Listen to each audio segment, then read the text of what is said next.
জয় মহাকাল। আপনারা দেখছেন মহাকাল বার্তা। গুরুদেব, অনেকেরই প্রশ্ন এসেছে যে 2025 সালে কাদের জন্ম তারিখ অনুযায়ী মানে 2025 সালটা আসলে ভালো যাবে এবং কাদের খারাপ যাবে, এই বিষয়টি নিয়ে যদি একটু বলেন। মানে সবার যেটা প্রশ্ন ছিল আপনার কাছে।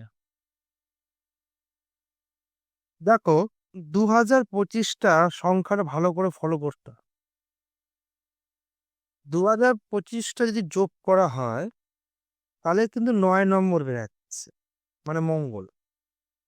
তার মধ্যে 2 রয়েছে চন্দ্র, আবার 2 2 4 যোগ করলে হচ্ছে রাহু, আবার 5 রয়েছে বুধ, আবার এদিকে 25 যোগ করলে হচ্ছে 7। তাহলে কি হলো?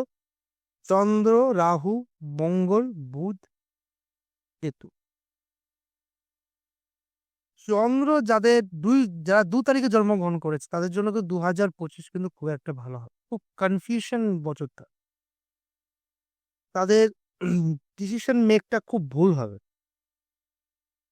অনেক কিছু থেকে তারা বঞ্চিত হবে।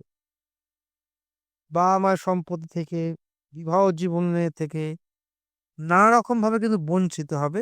2025 সালটা নিজের জন্য খুব একটা ফেভারেবল হবে না। এবার আসি যে 4 নম্বর সংখ্যা, তাদের জন্য এই বছরটা বেশ মোটামুটি ভালো যাবে। মানে যাদের মোটামুটি রাহু সংখ্যা যেটা বোঝাচ্ছে, যেহেতু লাস্ট ফরম্যাটটা 25, কেতুর সংখ্যা বেরাচ্ছে, তো 4-এর সঙ্গে কেতুর, মানে 4-এর সঙ্গে 7-এর খুব বেশ ভালো আন্ডারস্ট্যান্ড। কেতু যেহেতু বডি, মাথাটা রাহু, তো মোটামুটি এদের যারা আহ কি বলবো, বিজনেসের সঙ্গে যুক্ত, তাদের কিন্তু ভালো যায়। যারা 2 নম্বরই বিজনেস সঙ্গে যুক্ত, মানে যুক্ত রয়েছে, তাদের জন্য খুব ফেভারেবল হবে। হ্যাঁ, রাজনীতির সঙ্গে যারা যুক্ত তাদের কিন্তু অনেক কিন্তু মানে পরিবর্তন হবে। যারা এতদিন দীর্ঘদিন ধরে সিংহাসনে বসে রয়েছে তাদের কিন্তু এবার পতনের সময় হয়ে এসেছে। তাদের কিন্তু নিজে থেকে সরে যেতে হবে, না দলগতভাবে সরিয়ে দেবে। নতুন রেভুলেশন চালু হবে, কারণ কেতু নতুন কিছু আশা করে। ও স্থির, কিন্তু ও নতুন কিছু আশা করে এবং খুব মাথা ঠান্ডা রেখে কাজ করে। এইটা একটা ব্যাপার। তারপর হচ্ছে 5, মানে বুধের সংখ্যা। যারা 5 তারিখে জন্মগ্রহণ করেছে তাদের জন্য তো একদম 100% কনফার্ম 2025 তাদের জন্য আনলাকি বছর যাবে এটা। তাদের কিন্তু অনেক সময় হাওয়া কাজ বিগড়ে যাবে, বুদ্ধি কাজ করবে না, অনেক লেটে ফরম্যাটে বুদ্ধি কাজ করবে। তারপর আসছি হচ্ছে তোমার 9 নম্বর, মানে মঙ্গলের বছর। যেহেতু মঙ্গলের বছর, মঙ্গল এখানে কারো সাপোর্টিং পাচ্ছে না। যদি 1 নম্বর সংখ্যা থাকতো তাহলে সাপোর্টিং পেতো, মানে রবির, কিন্তু এখানে কাউকে সাপোর্ট পাচ্ছে না। দুজনই শত্রু, রাহু 4 নম্বর, আর এইদিকে তোমার হচ্ছে 7 নম্বর। এইবার যারা খুব শক্তিশালী পাওয়ারফুল যারা রয়েছে তারা কিন্তু খুব চাপের মধ্যে থাকবে, কারণ মঙ্গল কিন্তু এইবার খুব একটা ভালো দৃষ্টি দেবে না। এই জন্য 4 এবং 7-এর থেকে খুব সাবধান থাকতে হবে যারা 9 তারিখে জন্মগ্রহণ করেছে, নাহলে কিন্তু সমস্যা তৈরি হতে পারে। যারা 9 তারিখে জন্মগ্রহণ করেছে, বা যাদের 7 তারিখে জন্মগ্রহণ করা, যাদের সঙ্গে বিয়ে করেছে, তাদের বিবাহ জীবনের ডিভোর্স অব্দিও কিন্তু হতে পারে। বা 4 তারিখে যারা জন্মগ্রহণ করেছে তাদের রিলেশন হয়েছে বা রিলেশনের মধ্যে আছে, তাদের কিন্তু নানা রকম ভুল বোঝাবুঝি, আন্ডারস্ট্যান্ডিং কারণে রিলেশন পুরোপুরি ব্রেকআপ হয়ে যেত। বাবা মায়ের সংখ্যা যদি 4 হয়, ছেলের সংখ্যা যদি, ওদের সন্তানের সংখ্যা যদি 9 হয়, তো বাবা মায়ের রিলেশন জায়গা খারাপ হয়ে যাবে। ঠিক আছে। আর যাদের মানে এদিকে আবার চন্দ্র 2, চন্দ্রের সঙ্গে মঙ্গলে কিছুটা ইনক্লুডিং করা যায়, অর্থনৈতিক জায়গাটা বোঝায়।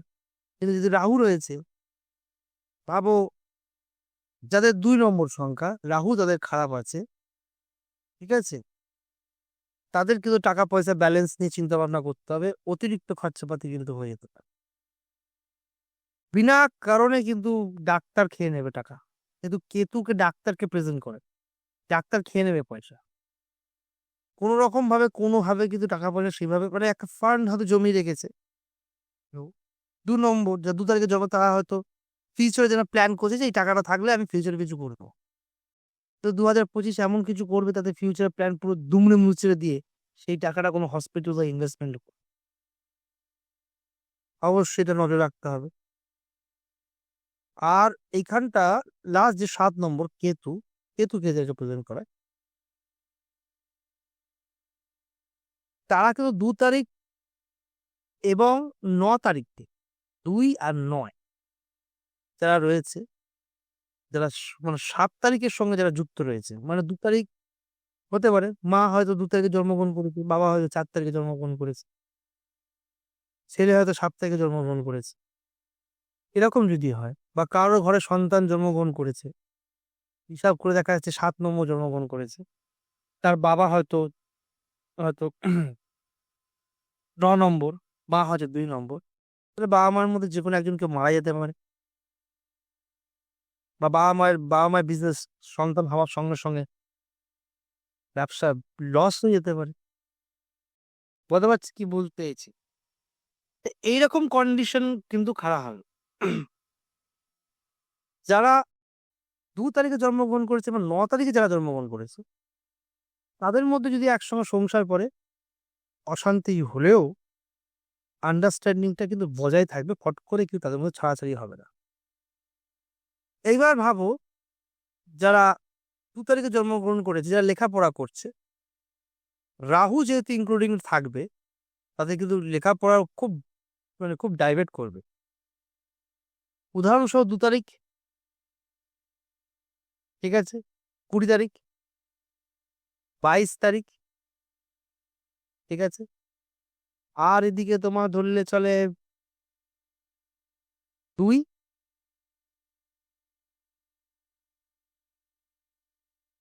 20, 22,